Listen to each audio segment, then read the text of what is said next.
3, 2, 1. And we are live, ladies and gentlemen. For anybody watching, thank you very much for watching. And we are on day 6, I believe, if I remember correctly, of Sekiro. And Happy New Year. We're not, we made it to 2026. We're alive. But yeah, we're on day 6, and I did do a little bit of research into the wax that we needed, and apparently I was farming the correct enemies and doing it the correct way. It just takes a little while before it's the lump of dark wax or death wax or whatever. Anyways, we'll get into it here. And I did verify all my quests were on point. There's nothing that we're missing. So let's go over here. Yeah, we don't have it. So we have everything. Oh, okay. Lump of grave wax. That's what we need. So we needed, I think, 2 of those. And if we farm those guys at the fountain, they will eventually drop. We have to get, obviously run the buffs. We were running them. I'm not going to worry about that because we're only going to be able to upgrade our axe, and there really isn't any need from this point going forward, I don't believe, to have that axe. So I'm not going to worry about the farming. I just want to kind of get through. And I've checked all the quests. We're all good. And the guy that was at the fountain that we thought we got screwed out of the 4 carp scales, we did not.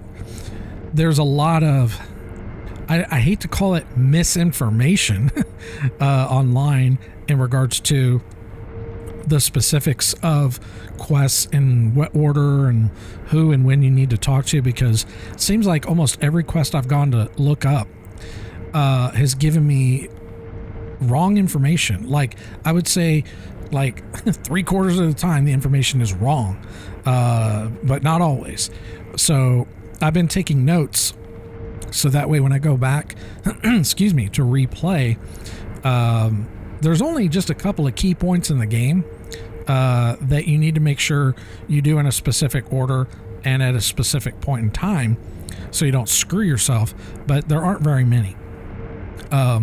So as long as I know when to do those based off this experience, I don't have to worry about, when I go to replay it again in the future, I don't have to worry about, looking all this shit up again, because I've wasted several hours because of this horrible quest system that's in this game. If you love it, great. I hate it.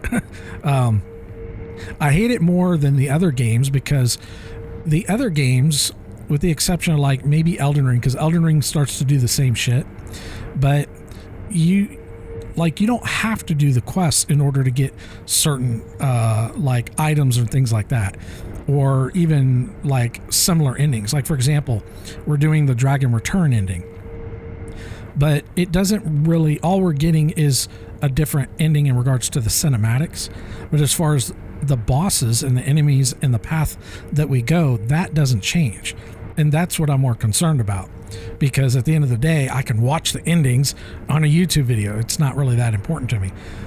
I'm older. I'm not like the younger people that everything is, certain things just don't matter to me that the younger gen would care about. Like achievements. Don't even get me started on achievements. I will take your Santa Claus away. But I don't want to do that because I know people like that shit. So what we need to do, also have not spent my skill points because I was kind of trying to figure out what I wanted to do with those. And I will say this, let's go over to the skills. I've been working to try to unlock this, but I need to get this. Now we're about to get a 6th point where we could unlock that, and then we could unlock this. But we've only got 3 bosses left, one of which we're not going to need any abilities for. And the abilities that we have currently, where we don't, we can use for Demon of Hatred. So we don't need any of this. And the final boss, same thing. But what we do need is spirit emblems, especially for Demon of Hatred. I would say that fight more specifically, we need spirit emblems. So I may end up just putting the points in there. So we need these as well. And I believe, so we're going to probably have to buy this, this, and then this. I don't know if we're going to have enough. But I'll do a backup save after we do the Divine Dragon, and we'll probably get some skill points from that. So we'll see how it goes. But I need the spirit emblems for, and it'll make sense once I get to the Demon of Hatred, because I need to be able to pop my umbrella, and I also need it for malcontent, the whistle. So, but everything else I think we're pretty much good on. Oh, and I didn't stream, let's see, Tuesday, let's see.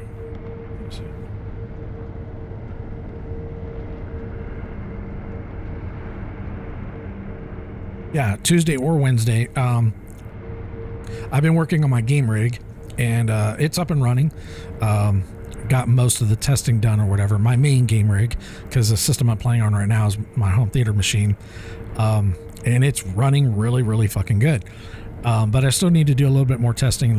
Need to do some tweaks or whatever. So it's not ready yet, like 100% ready where I can go and start gaming on it. But it's done pretty good. I might even do a stream where I just do some testing, because I need to test gaming while I'm streaming to see if there's going to be, because I have my stream rig and my game rig are in the same room, and a lot of people don't know this, but my gaming machines, or my PCs, I'll just say that, they're not in the room that I game in, and that's for a couple reasons. I live in South Texas, and it's hot as fuck here most of the time, and as somebody who used to game in the same room with my gaming rigs, I practically had to get naked to game because it would get so hot from the Texas heat. And yes, I have air conditioning, all that. I'm not that poor, and I'm joking, I'm exaggerating when I say I get naked or whatever, but I'd be sweating like a pig, because I have my gaming rig and my stream rig, two PCs running in the same room, and then on top of that, you've got the noise. Now, so I developed a system about 10 years ago where I could run those machines in a separate room and then run all the wires from that room to another room, which is my main game room. So it cuts out all the noise and all the heat. But the stream and game rig are in a room that's actually kind of small, and it's got air and ventilation, all that, but it has to, it does get warm in there when two machines, especially when they're on full load for streaming, recording, and gaming, and they're sharing the same space. So you got two machines with a lot of heat buildup. So I want to maybe do a test, like a test stream, where I kind of just test like a high stress game, like maybe like Cyberpunk. I did that yesterday, and it really pushes the system pretty hard. But it was running great, no crashes, stable. Temperatures and voltages were in check. So anyways, enough talk about that. I think what we're ready to do is head over to the Divine Dragon. I think we're ready to do that. We need 3 more prayer beads. We will get those after the Divine Dragon. There's 3 elites we need to kill, and I know where they're at. I went and looked at my playthrough just as a refresher, and then we'll get another attack power from Divine Dragon, and then we'll get another one from Demon of Hatred. So by the time we go fight Ishin, we'll be at 13. Now I could spend the 5 points and go up. I'm not gonna do that. We'll just kind of try to. We need those spirit emblems a little bit more. So honestly, if it wasn't for Demon of Hatred, I probably would go with the attack power, because I don't really need the spirit emblems for Ishin. I need it more for Demon of Hatred. But anyways,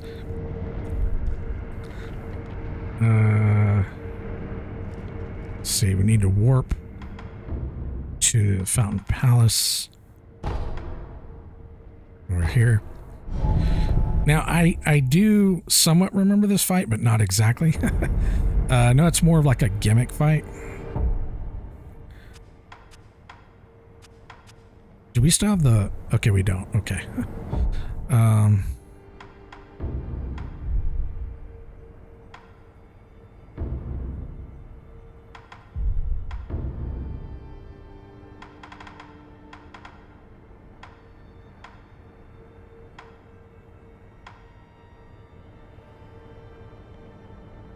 I'm wondering which one does the swipe. Let's try that one.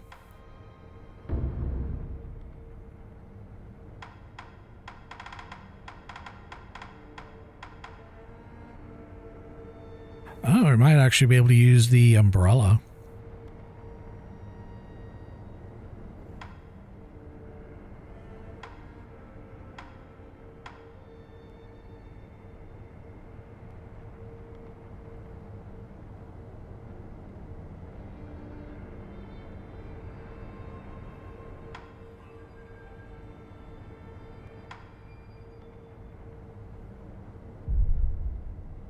Okay, let's try this,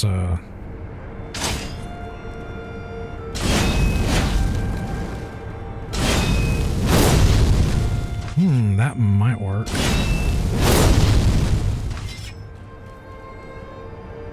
It uses 2 spirit emblems, though.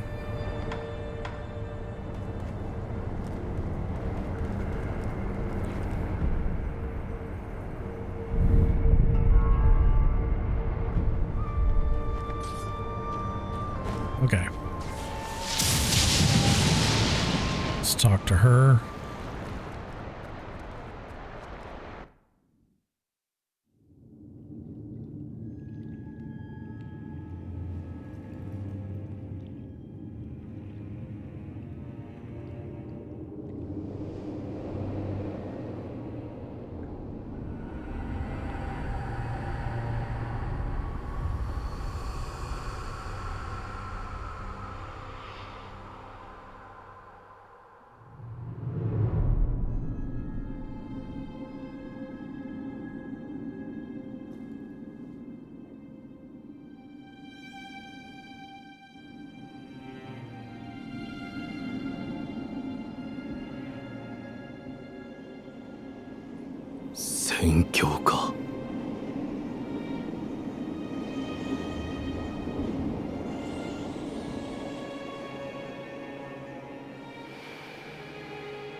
They put poison. I don't remember that.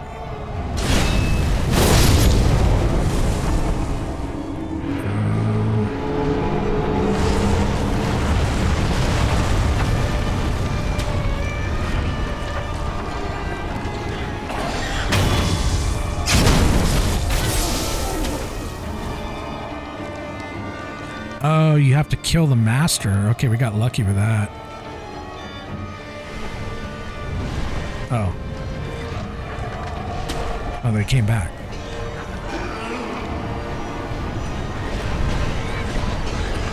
Wait a minute. Oh.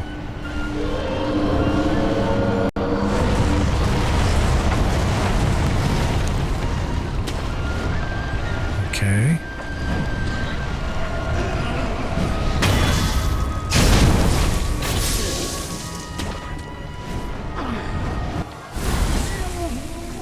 Oh, okay.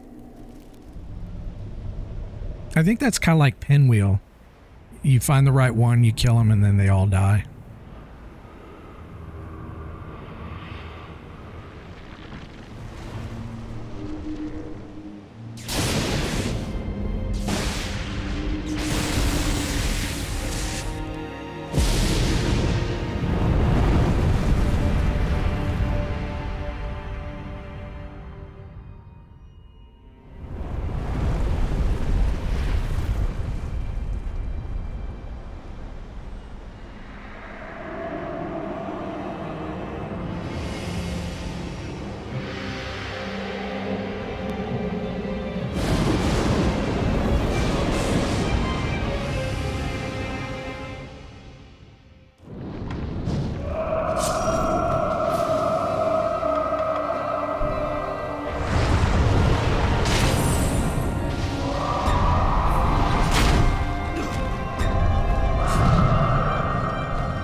forgot how this works.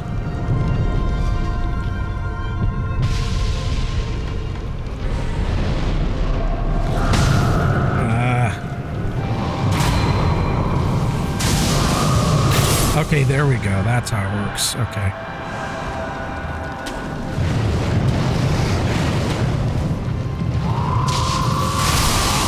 I missed that one.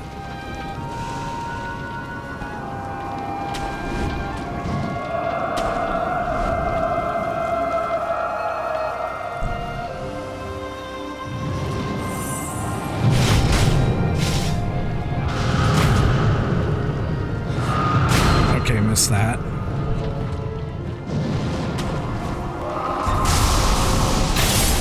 Oh, I need to target him. Okay, that was my bad.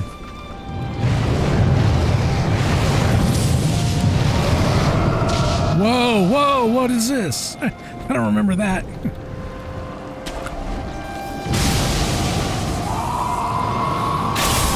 Damn it.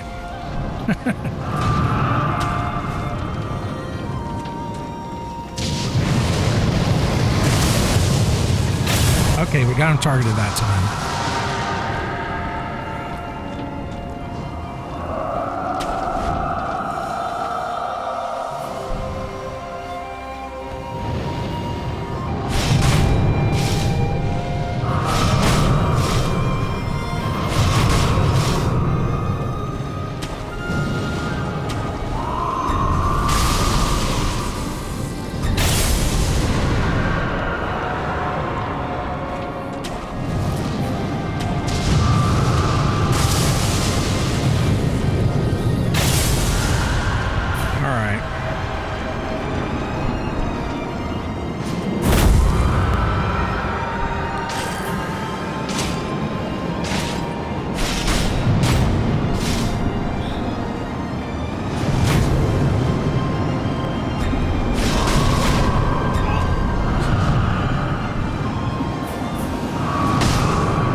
No! Damn it.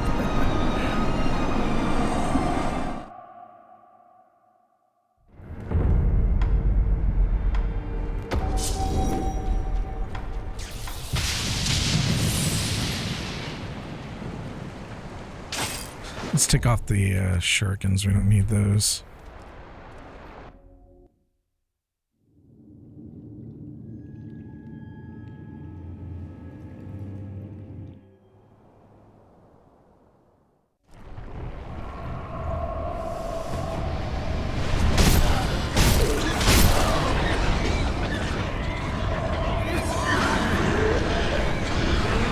Get them all rounded up here.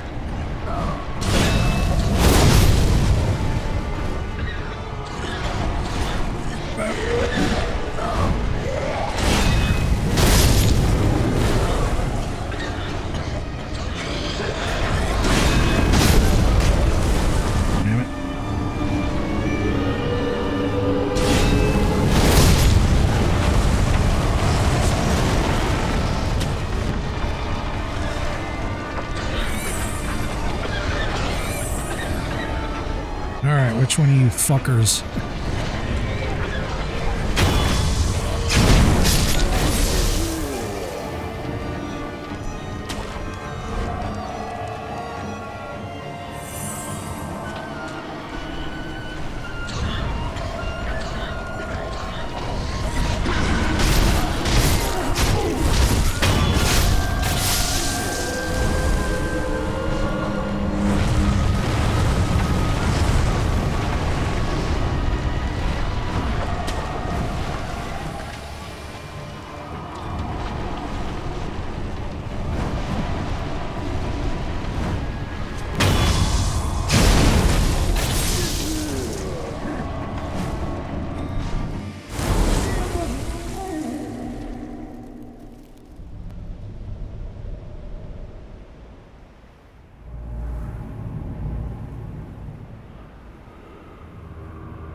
can I get into my menu?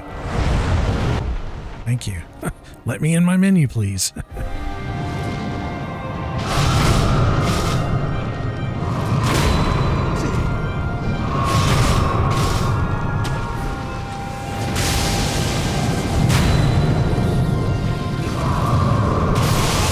Damn it!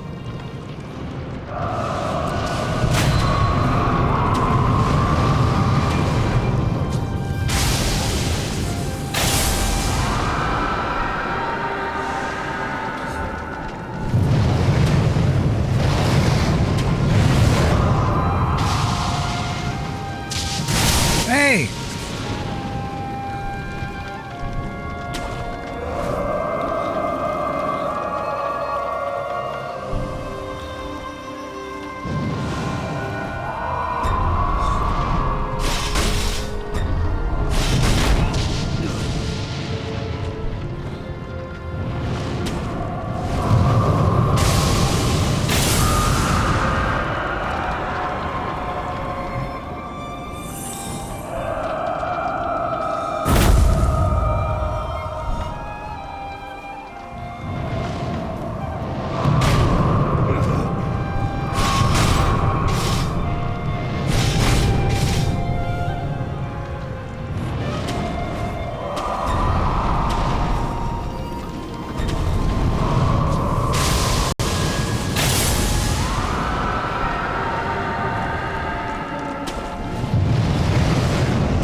Hey! It's going buck wild.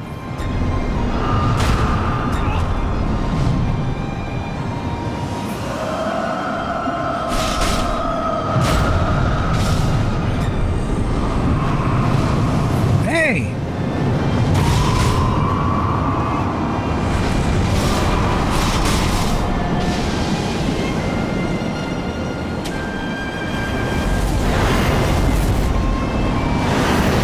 Whoa! Ooh. I think we got him.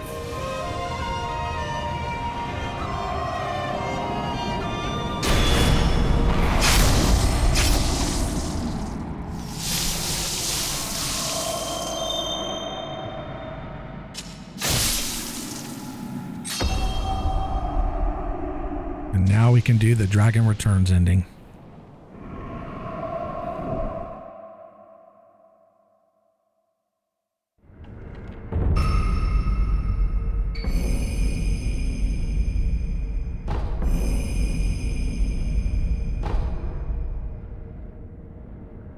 Okay, so we needed... So we got the Dragon Tears and the Frozen Tears, which is required for the Dragon Returns ending. The other two endings, I think we've got those too, but I'm not really worried about that. Okay. We didn't exactly get as much as I had hoped, but let's go ahead and... Actually, before we do that, let's... You know what? Let's clear to... Yeah, we'll do the save. We'll keep on going. Oh, shit. 一心様、何があった？一心様は病にて見まかられました。そうか。それを察知したのでしょう。ナイフの軍がその機に乗じ、この城に攻め寄せています。巫女様はこれを。Okay. この鍵、巫女様は城外への抜け穴か。はい、狼殿。月見楼がある水の手クルアの堀、その終端にある抜け穴に向かってください。九郎様はその抜け穴から場外へ脱し、すすきの原であなたを待っているはず。わかった。一心様の命にて、夜鷹の衆が目印ののろしを屋根上に置いています。夜鷹ののろしをたどり、九郎様を追ってください。九郎様は月見楼すすき一心夜鷹なん九郎それあ九郎様がそれを。 Almost forgot to consume my memory here. Excuse me. Let's go. So I believe the sculptor should be gone now. Yep, he's gone. So Demon of Hatred is now active. Let me just see what it is. I'm pretty sure. Yeah, so aside from the Lazar Stone or whatever, which we're going to get, yeah, we still need 2 of that Grave Wax.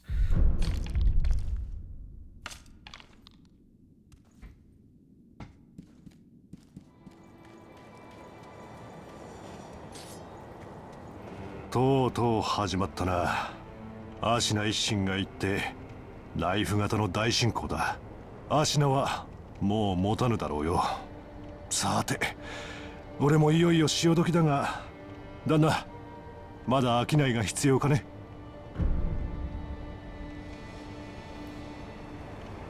Okay. I don't think we need to purchase anything from him. Go ahead and take that, I guess.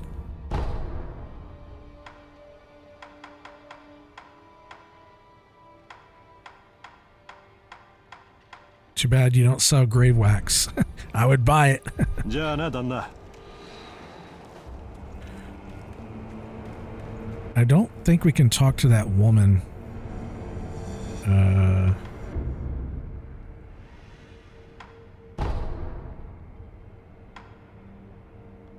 Yeah, we can't talk to the woman. Okay, doesn't matter. He's active anyways.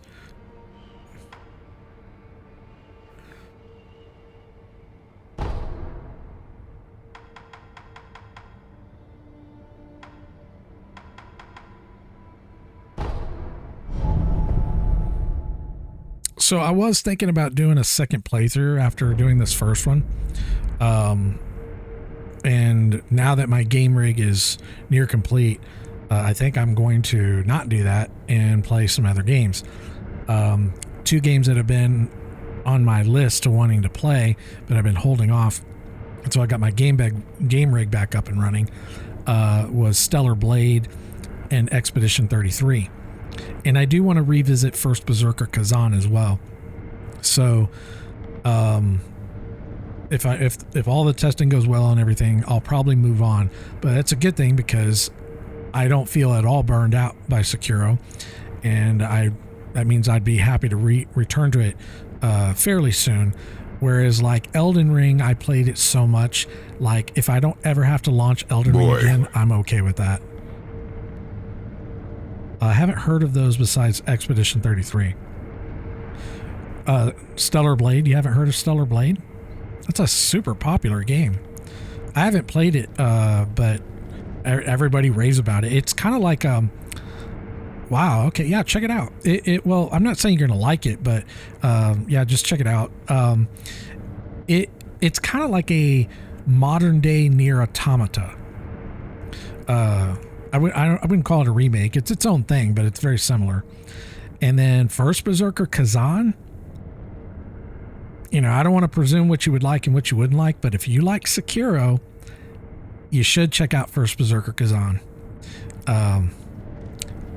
I think I probably prefer that than Sekiro than Lies of P. But anyhow, what should we? Yeah, they're great games. Can't really go wrong with them. Let's see. Let's put the axe on. And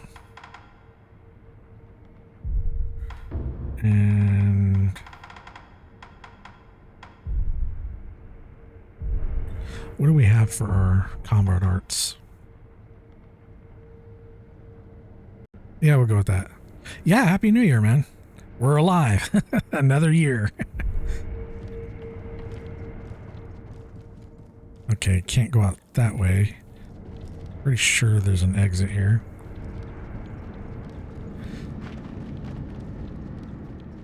I've been sober for many, many years, so I don't drink and party the way I used to. My liver can't take it anymore. Fireworks ban in the Netherlands from this year is so sad, but understandable. Oh, okay. Out of curiosity, do you know why they were banned? They're banned here, but people still do it. It's not enforced. But the reason they're banned here was because of fire, potential fire. But I imagine that's not the reason now because of all the how crazy the world has gotten.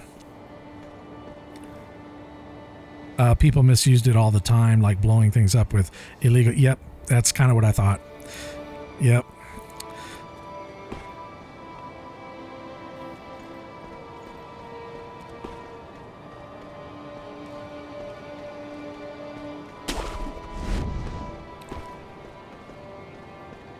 The world didn't used to be like this. It's gotten pretty crazy.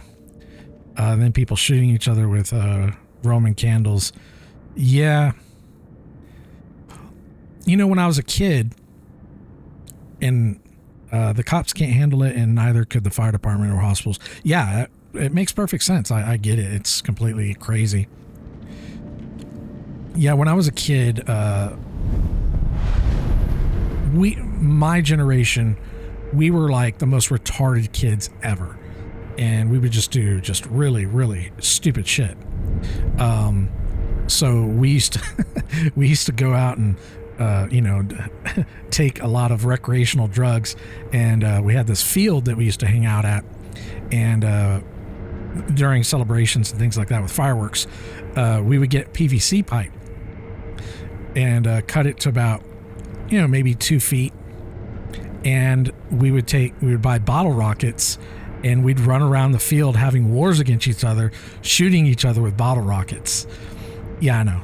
We were dumb. I said that in the beginning. And we were on a lot of drugs. Mostly hallucinogenics, but...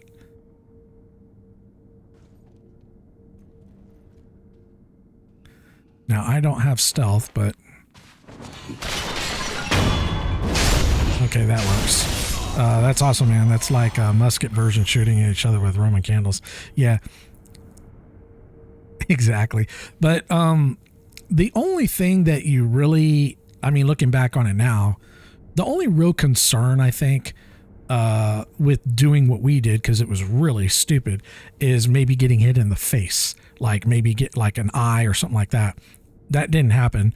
We were lucky. But aside from that, yeah, you might, but nobody ever got hurt, my group of friends, hurt in the sense like getting hit in the face like an eye or something, because that's like, like the most concerning. But and you can aim, but you never know what a bottle rocket's going to do. But yeah, not smart. I don't recommend it. Oh, wow, there's a war over here.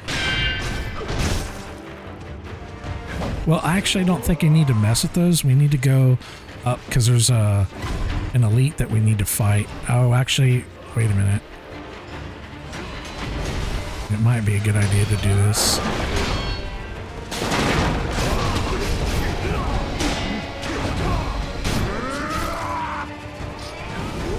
And then there was another incident with fireworks that that we did.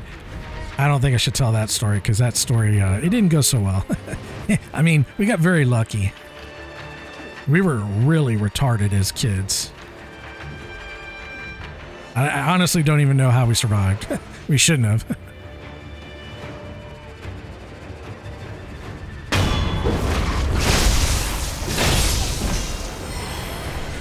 But yeah, people here set off fireworks called Cobra 6, which are literally just hand grenades without the shrapnel. It's already illegal, but then people will tie one of those to, oh my God. Yeah, see, like, that's the difference with when I was growing up. Like, I grew up, we were kind of like the boomers, sort of, in the sense that, you know, we all looked out for each other. We were all like just wanting to have a good time, never wanting to hurt anybody, you know. And I'm not saying that's your generation. That's not it. I think a lot of that violence and all that shit that's going on is a ripple effect from the pandemic because of all the illegals, you know, that have flooded, you know, all these countries from all over the world. You know, it's not just here in America, it's everywhere. And these are, you know, criminals, drug dealers, mentally unstable people, and these are invasions that are, you know, happening to many countries. And I hate to just focus on America because it you know, it sounds a little bit arrogant, like it's only happening to us, which it is. But France, England, and there's several other countries where it's just, I mean, it's an invasion, literally. It's really sad. Like when I was in college, I graduated in 2007, and that summer, so I got out in May of 2007, I went to study abroad in Florence, Italy, and then I backpacked for about 4 months after that. But back then it was safe for the most part. If I was in college today, graduating, there's no fucking way I would backpack through Europe. No fucking way. Yeah, the tensions being high all year round, coming to a boiling point during moments like the New Year's Eve, with everything happening around the world and being, yeah.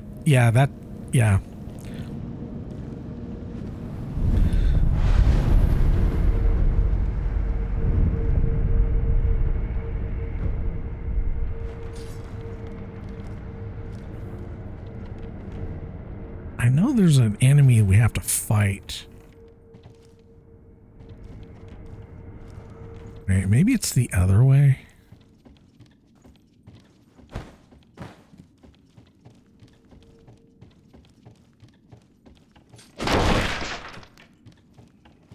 Yep, this guy.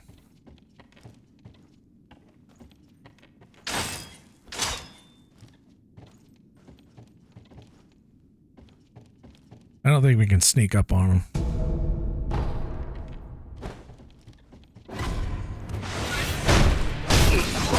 Whoa, whoa, whoa. Watch it.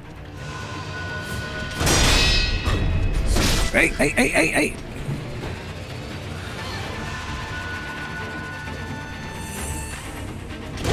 Hey!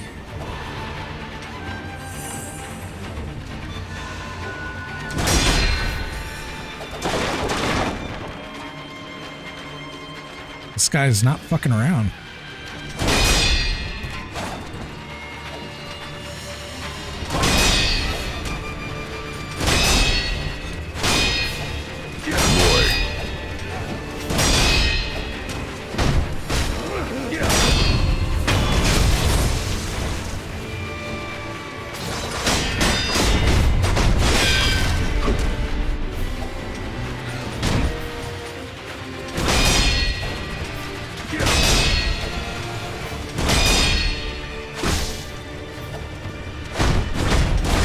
Hey.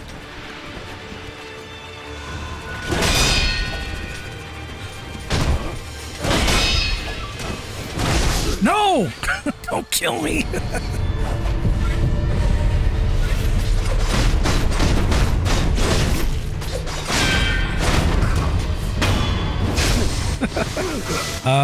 There was this Polish dude who threatened us who threatened us with a gun last night after his friend threw a firecracker at us. He was like a foot shorter than me. Oh, man. Yeah. Well, I'm glad you're okay, but man, be careful, man. Don't take anything for granted, you know.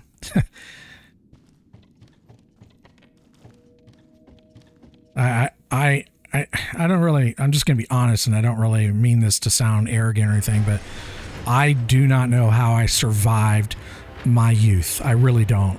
There have been many times where I should be dead, and I don't know how. Somebody up above was looking out for me or something, but man, yeah, be careful, man. Anthony Hopkins put out a really good video the other day because it was his birthday, and he told a very interesting story in the video that I really appreciated it. It all ended up all right, but man, yeah, I can only imagine. But yeah, Anthony Hopkins, apparently when he was younger, he said he used to drink a lot, and he got into an accident and he almost died, and he chose after that moment to go, become sober and do things differently. And he talked about it, on his birthday, which is I think either New Year's Eve or New Year's Day. No, it's New Year's Eve. And he just had some really good words of wisdom and inspiration. He's one of the few actors, whether you like him or not, as an actor, that isn't crazy and doesn't like tell people like, stupid shit like a lot of other actors.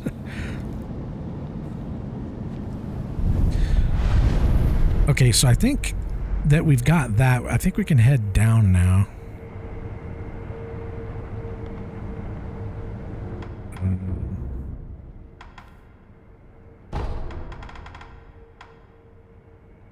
I think we can go there.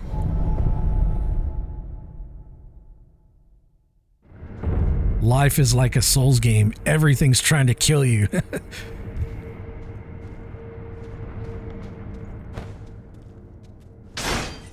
Boy.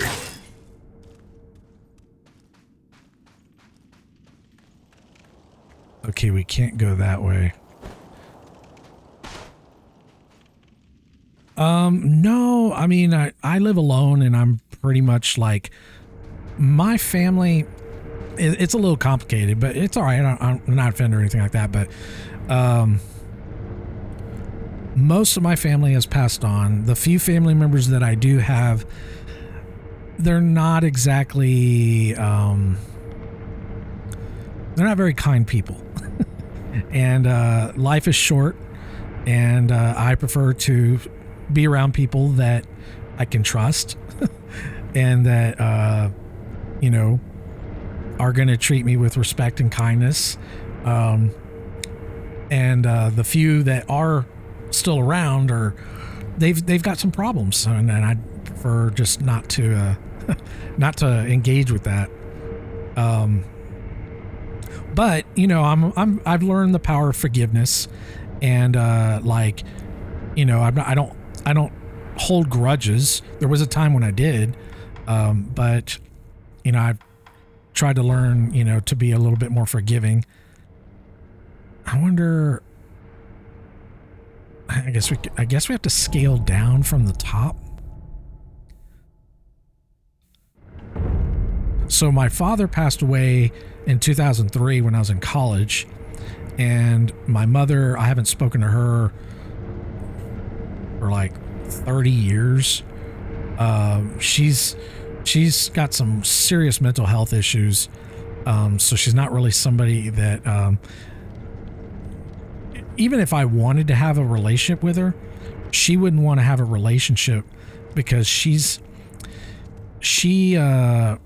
it's kind of complicated when mental illness, when it's not treated, which is kind of her situation, it can be very detrimental to a person's life and the people around them. And she has chosen not to get help for herself So generally, when she's around people, she's not really good with managing that. I too suffer from mental illness as well, but I've worked very hard. Yeah, I appreciate it. And I'm not trying to be a downer or anything, but so on my mother's side, well, mental illness actually runs on both sides of my family. So my mother's side and my father's. So on my mother's side, it comes from my grandmother, and from my father's side, it comes from my grandfather. So I got diagnosed when I was 33. Yeah, it was a year after I graduated college with bipolar 1 disorder. And it is bipolar. I've had many examinations, and I spent many years, let's just say, seeking proper management and treatment for it, because if you don't, your life and everybody you know around you that chooses to be around you is not going to have a good time.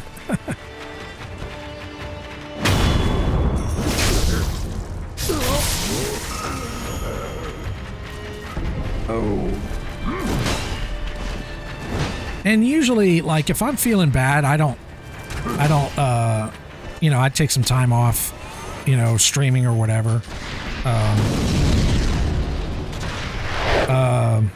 What's that like? Highs and lows. So yeah, you have moments of, there's 3 stages, and it's going to be different for everybody for the most part. You've got your deep depression, you've got your balance mode, and then you've got your manic mode. Balance mode is kind of like your normal, almost like everybody else.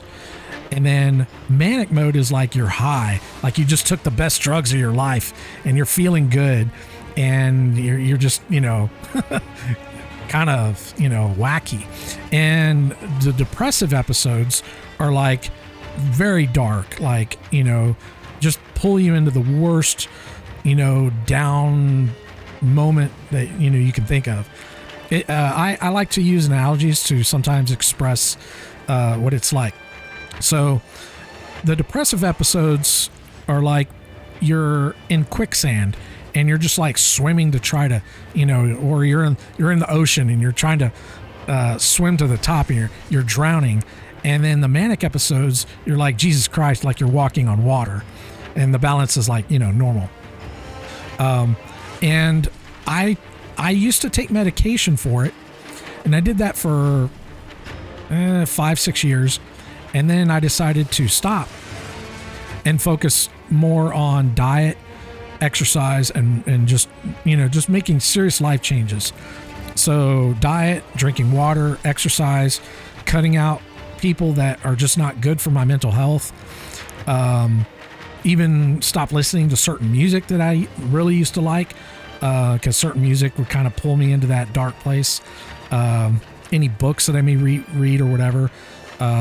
Sometimes certain television shows, like if I'm feeling balanced or manic, I can watch the darker shows that I normally maybe wouldn't watch, or movies.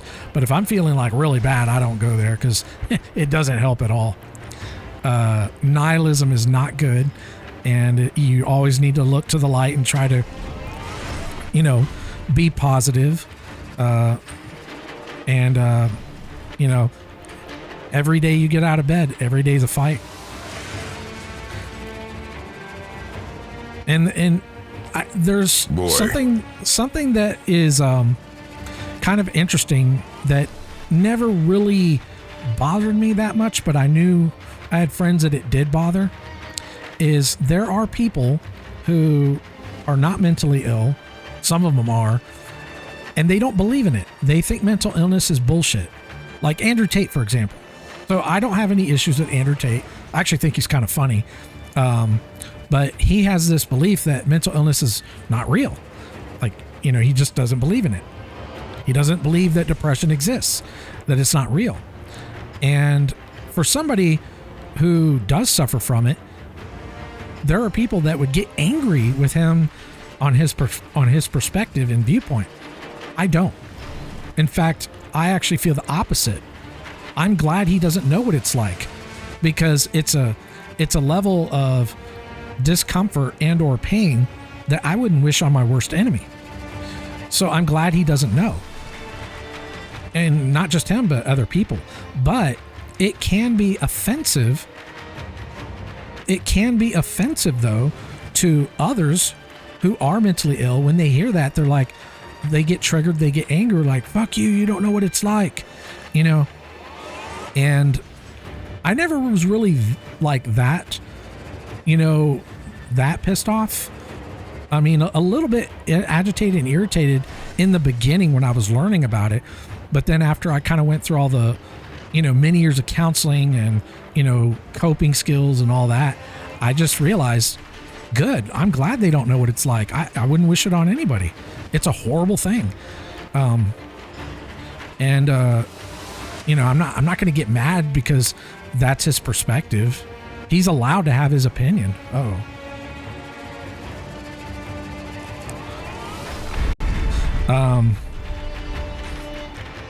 Good on you for finding healthy ways to vent and things to hold on to, brother. Oh, thank you. And that's really profound perspective.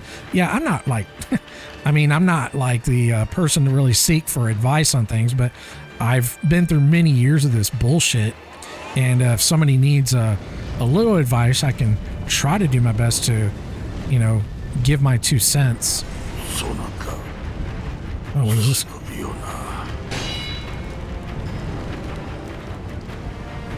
My grandmother, where it kind of was derivative from, she was pretty good about getting help for herself. My grandfather and all the, you know, siblings on my father's side, they have not. They don't think there's anything wrong. They don't think they have any problems, and they a lot of them don't even believe that mental illness is real. And they've even attacked me, saying that I'm faking it or whatever. I'm like, I wish I were. Believe me. Oh. So I know we need to get to the other side over there because there's a spear bro. Wait, is it over there?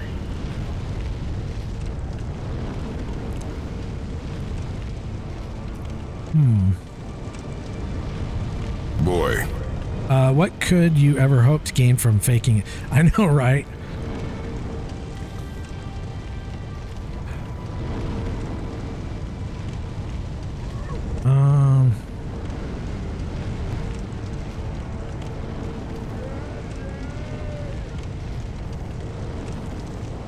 Yeah, I don't remember exactly.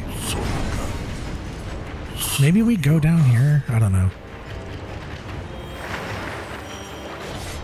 What's the goal, by the way? Okay, so I need to kill 7 spears. He's one of the elites that has a bead, a prayer bead. And then there's another sumo wrestler guy that's on the way to Demon of Hatred. But I don't remember how to get to him because everything's kind of blocked off.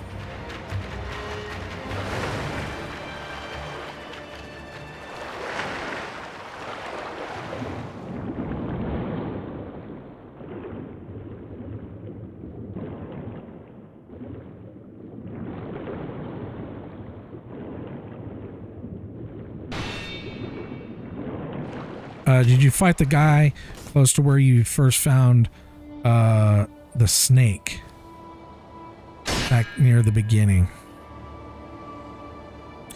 Yes. I think I know where you're talking about. Let me go back over there because, yeah. He's kind of a ninja guy. In fact, now there's like, well, I guess I could just warp. Let me just warp. Be faster.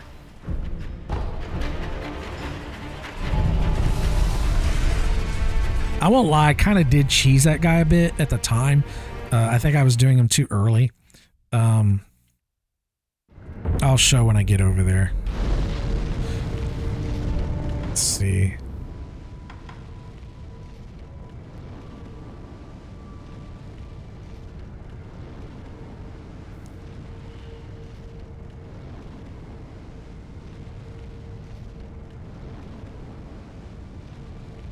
Okay.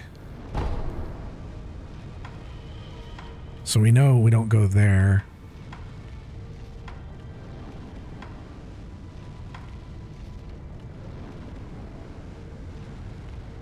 Oh, we could do this.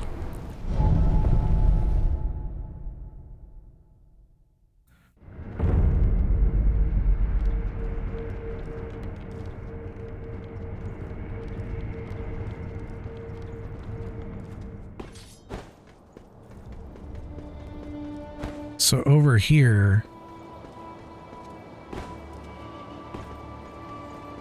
technically we could just jump off in here.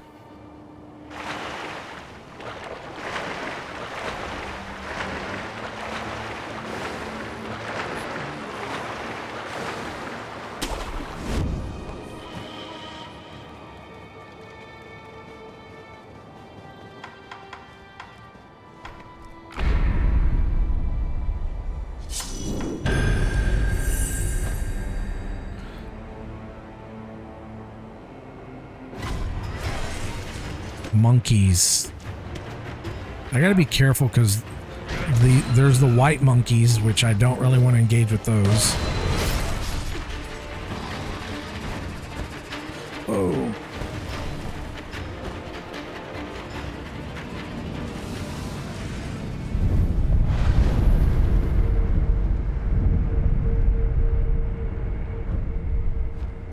Okay, so there was a ninja here. We killed him.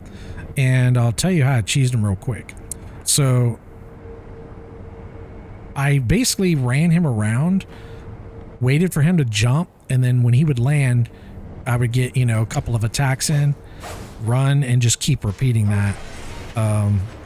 And just did the 1 health bar. He's not like super hard, but at the time I did him a little early. Boy. But he almost one-shots. Like he would do like 1 hit and it would take like 3/4 of my health. And it was just like, you know, and I didn't want to be like, you know, running around. Anyways, I don't know if I can go over there.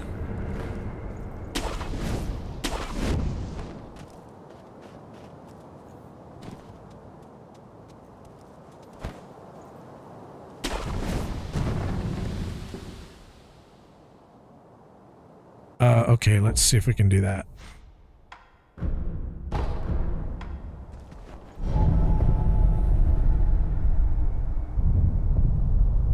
So 7 Spears is near another like big samurai.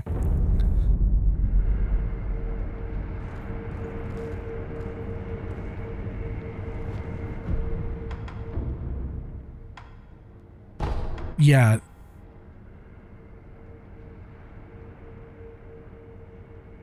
I can't go to any of those on the Ashina outskirts because it's all blocked off. Oh, I can?